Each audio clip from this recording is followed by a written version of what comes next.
This here's Clint. This is Jim Bob. And we are the Whiskey Drinkers. That's right. Now you might be noticing something different about us. Our hats. We're not wearing our hats. Yeah. We're wearing different hats. Well, there's a reason for that. Because we're going to go film us some mud bogging. That's right. Woo! I guess it's more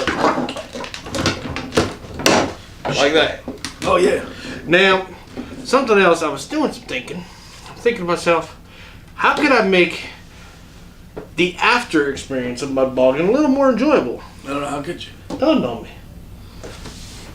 I shave my arms. Oh, yeah. Now I don't have hair in my arms. Yeah. Not a bad idea, right? Yeah. I think I might not do that. Well, that's cool. It's cool. Give me aerodynamic. this is so you can shave your arms. Well, you know what? I don't think I'm going to shave my arms. Yeah, because think about it. You won't have the clumps of mud sticking to the hair. You're pulling clumps of mud on. You got hair coming off of it. I just hose myself off, Clint. And I don't think I'm But the mud sticks to your hair. It intertwines. It forms a mud ball of hair stuff. Makes perfect sense. Yeah, well, I just think I'm gonna skip on that. So hey, here, I'll help you. Come here. Oh no, that's all right. That's all right. Come on. No. Come here, damn it, Jim Bob, come here.